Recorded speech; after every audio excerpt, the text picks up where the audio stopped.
Olá pessoal, agora a gente vai falar um pouco sobre a unidade lógica aritmética do nosso processador e eu queria começar falando sobre primeiro um modelo de arquitetura e para depois a gente falar sobre a unidade lógica aritmética e a gente vai começar a falar sobre o modelo de arquitetura porque a gente precisa tentar enxergar a grande figura, o que nós estamos buscando. Certo? Nós começamos no primeiro pedaço dessa disciplina, nós entendemos como, a partir de uma porta lógica NAND, a gente pode compor coisas maiores. E eu posso compor outros componentes, outras portas lógicas. Então, nós fomos fazendo o primeiro universo nosso e nós chegamos em portas lógicas. Todas as portas lógicas que nós tínhamos, certo? Aí a gente avança um pouco e começa a falar, que é onde a gente está andando agora, né? A gente começa a falar em aritmética, mas nesse momento a gente falou tanto da forma de representação do número, quanto também como fazer, em especial, a operação de soma. Tá? Mas nós olhamos também como fazer operações com números negativos, como representar números negativos, e agora a gente vai para um outro pedaço mais para frente, que é começar a juntar isso em cima de um processador. A gente quer agora montar o núcleo de um processador.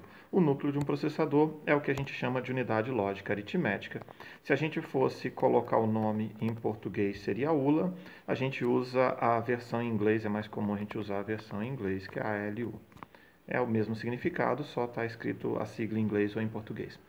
Antes da gente falar então dessa unidade lógica aritmética, vamos chamar a atenção um pouquinho sobre o que é uma arquitetura de von Neumann. A ideia geral da arquitetura de von Neumann é pensar que tenha um processador e esse processador tem tudo dele guardado numa memória, onde eu vou ter o meu programa, o programa que a gente quer armazenar, dentro da memória do computador.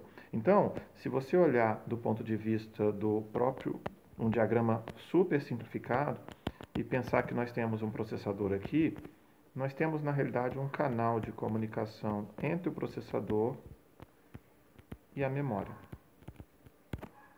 E a gente está falando o seguinte, nessa memória aqui, como a gente já viu a questão de valores lá, nessa memória aqui nós vamos ter os nossos dados, nós vamos ter os nossos programas,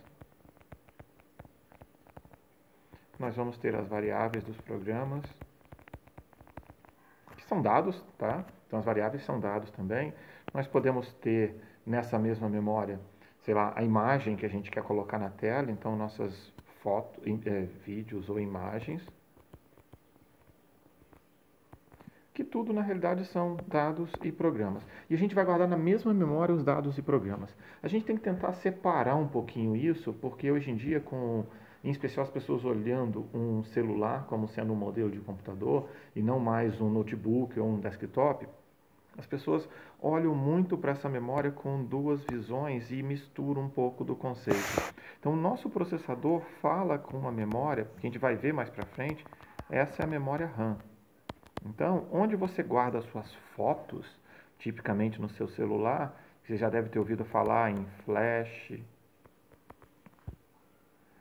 memória flash ou memória ROM, ou SD card.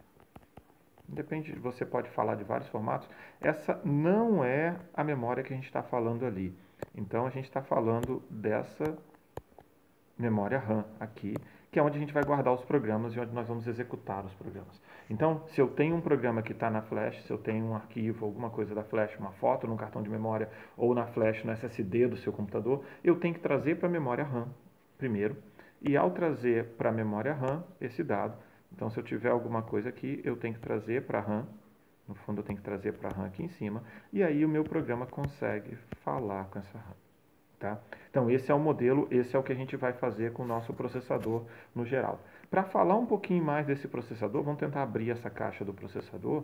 Então, se a gente quiser pegar esse processador e fazer uma caixa um pouco maior, o primeiro componente que vai se destacar aqui é o que a gente chama de ALU. Esse daqui é a nossa ALU. E a gente vai ter um outro pedaço aqui, que é a nossa lógica de controle.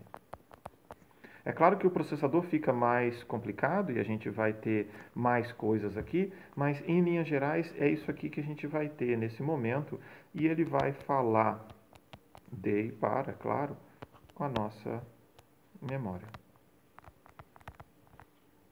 Tá? E aí isso aqui passa a ser visto como o nosso computador.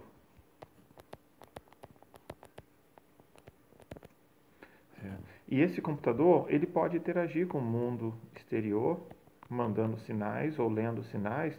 Então ele tem alguns dispositivos de saída e alguns dispositivos de entrada. Se você começa a pensar do ponto de vista do seu computador, você vai ter uma tela como dispositivo de saída.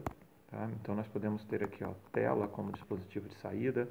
Eu posso ter, por exemplo, uma impressora como dispositivo de saída. Eu posso ter como entrada, apagou aqui só um segundinho. A gente pode ter como entrada um teclado, mouse, touchscreen, a tela de toque. E a gente tem, na realidade, coisas aqui no meio que são tanto entradas quanto saídas, né? Então nós temos, por exemplo, um disco, SSD, por exemplo, cartão de memória.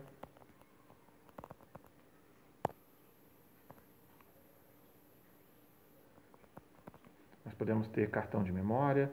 A gente pode ter aqui também como entrada e saída rede. Então nós podemos ter vários dispositivos e várias formas de apresentar ou de armazenar dados de entrada e saída. O nosso foco no momento vai ser a LU. Ok? Então a gente vai falar nesse capítulo sobre a LU e aí a gente vai ligar então o fato de eu ter um processador e ter uma memória para poder montar o nosso sistema computacional e nosso pequeno processador. É claro que a complexidade vai crescendo e à medida que a gente vai colocando sistemas eles vão ficando mais complexos, mas voltando ao nosso bom e velho processador na caixinha aqui, ele sabe falar com a memória basicamente enviando. Ele envia um endereço para a memória e ele recebe dado. Mas na realidade ele pode fazer leituras e escritas. Então, quando a gente pensa da nossa memória, por exemplo, vamos supor que o nosso processador ele vira e fala: pega o endereço 1000 e guarda o valor 27. Então, obviamente, essa memória vai ter múltiplas posições. Uma delas aqui vai ser a posição 1000. E se a gente está falando que isso aqui é uma escrita, ele vai aparecer esse 27 aqui, vai ser escrito na memória nesse ponto. O que significa esse 27? Eu não tenho a menor noção nesse momento, isso aí vai depender de como a gente vai interpretar. A gente já falou sobre a representação de bits, então a representação desse 27, se ele vai significar um caractere, se ele vai significar um ponto na imagem, se ele significa uma instrução para o nosso programa, isso aqui não está no nosso contexto. A gente simplesmente mandou escrever o número 27 lá, mandou escrever o 27 lá, não necessariamente nem sendo representado como um número, certo? Então aqui no fundo o processador fez assim, ó, escreve 27 na posição 1000. A gente também pode pensar que o processador faz um comando de leitura. O processador vai poder fazer o comando de leitura. Então, lê a posição 400. Isso quer dizer que em algum lugar por aqui, antes do 1000, né, vai ter a posição 400. Vamos supor que aqui dentro, que não vai dar para escrever, lá dentro da linhazinha, tenha 65. Então, na hora que ele vai ler a posição 400, vai ser retornado 65 para o processador. Tá? Então, a comunicação entre o processador e o mundo exterior passa a ser feita dessa forma. Você pode enviar escritas ou leituras para cada uma das posições de memória. E ao fazer essa operação, você não precisa ter o conhecimento exato do contexto, do que significa esse número, mas certamente o software que está rodando lá, eles conhecem um pouco. Então, se o software está manipulando a imagem, esse número pode ser um ponto na tela. Se o software está manipulando um texto, esse número pode ser um caractere.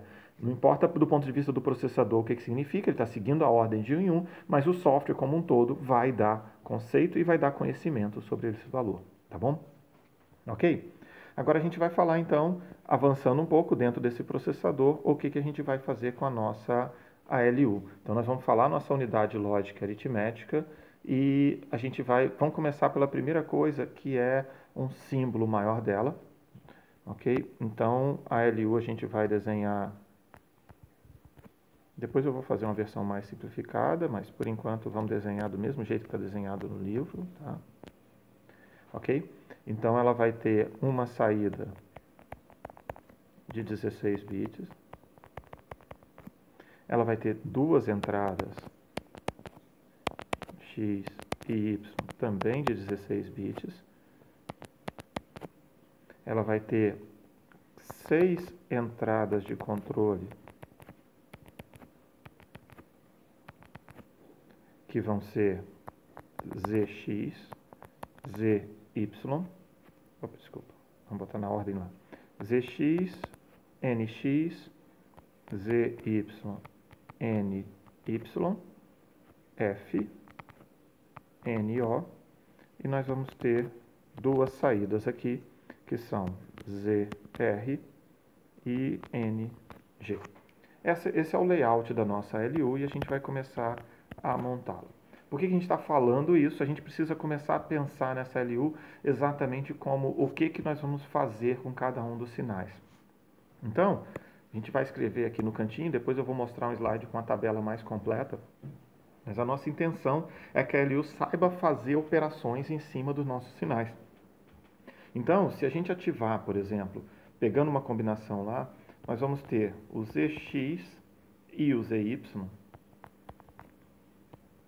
eles zeram a entrada. O que significa isso? Significa que, não importa o valor que entra o x, se eu colocar zx igual a 1, eu vou falar que esse valor vai ser zerado. Eu vou andar com ele aqui no nosso circuito e esse valor vai ser considerado como zero. Se eu fizer zy igual a 1, eu também vou falar que eu vou zerar a entrada y. Tá? Nós temos o outro que é o nx e o ny, que a gente vai negar a entrada. Então, nós vamos inverter os bits da entrada.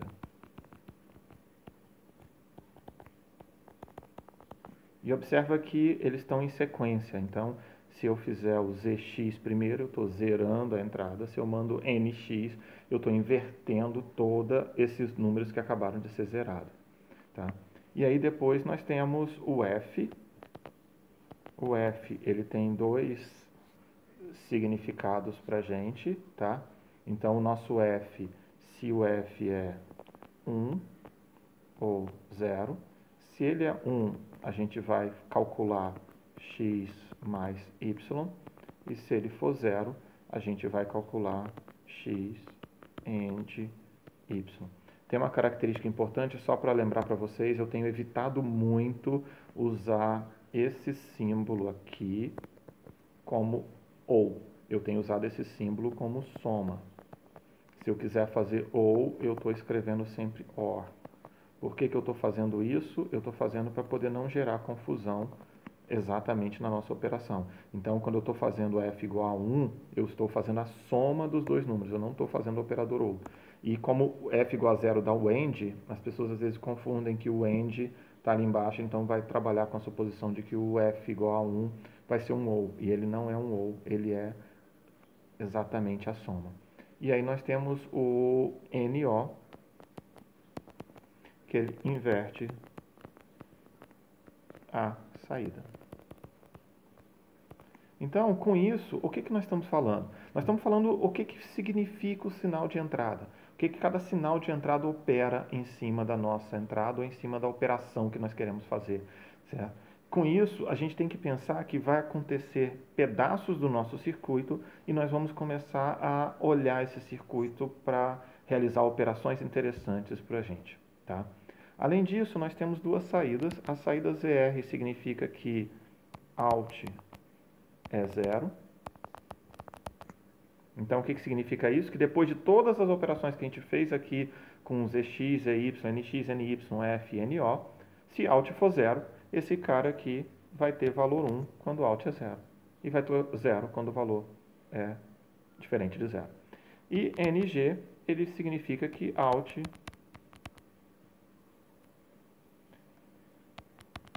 é negativo. O que significa isso? Se NG for 1, Alt é negativo. E aí, olha bem, a gente tem que começar a olhar isso para tomar cuidado com a nossa interpretação. Em especial, vamos pensar assim, ó, o sinal ZR com valor 1 significa que o nosso Alt tem 0 de saída. Tá? Pode parecer confuso, mas eu estou falando o seguinte, olha, eu tenho o sinal ZR, que significa 0, e esse sinal é verdadeiro,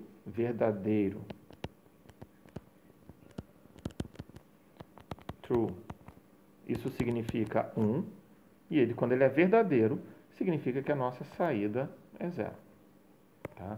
Então, tem que tentar fazer com a nossa interpretação correta dos dados. Né? E a gente vai ter que pensar claramente que primeiro eu aplico o ZX, que está na esquerda, depois eu aplico o NX, depois eu aplico o F, depois eu aplico o NO. E a gente vai ter que planejar e modelar um hardware com base nessas características. Ok? A gente vai parar esse primeiro pedaço por aqui, para ficar um pouco mais claro para vocês. O que eu vou deixar para vocês como um desafio que a gente vai resolver na próxima aula? A gente quer pensar em quais sinais de controle desse circuito eu preciso movimentar para fazer a operação Alt é igual X mais Y. Tudo bem? Isso é o que a gente vai fazer. Então, como esse exercício aqui no final da aula, como eu já tinha falado na aula anterior, na gravação anterior, você agora aperta o pause, ok? Na hora que você apertar o pause, faça esse exercício e volta aqui que eu vou resolver, tá bom? Então, vamos apertar o pause. 1, 2, 3, pause.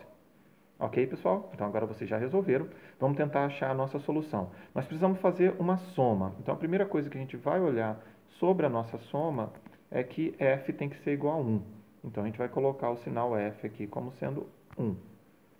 E a gente não tem nenhum sinal para poder querer inverter a saída, então NO a gente vai colocar como 0.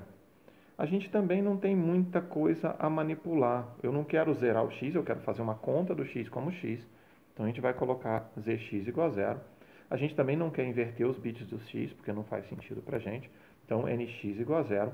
A gente também não quer fazer nada disso, nem zy, nem ny, quer dizer, eu não quero mexer no y de forma alguma. Então, nossos sinais de controles passam a ser zx igual a 0, nx igual a 0, zy igual a 0, ny igual a 0. Isso quer dizer, eu não manipulo as entradas de forma alguma, eu uso elas como elas estão. F igual a 1, F igual a 1 manda somar as duas. E NO igual a 0, quer dizer, eu não quero inverter a saída. Com isso, se eu colocar esses sinais de controle, a gente vai ter aqui na saída, no nosso Alt, o valor de x mais y. Aí é claro que vocês podem perguntar como é que você faz essa mágica. Essa mágica a gente vai deixar para a próxima aula. Primeiro a gente vai olhar um pouco mais das operações e depois a gente vai falar como a gente consegue implementar essa mesma lógica lá dentro. Tá bom, pessoal? Então, por esse momento agora, a gente vai parar por aqui e a gente continua no próximo vídeo. Se vocês estiverem curiosos para poder olhar as outras operações, no slide do curso tem todas as operações que a gente vai ser capaz de fazer. Tá bom?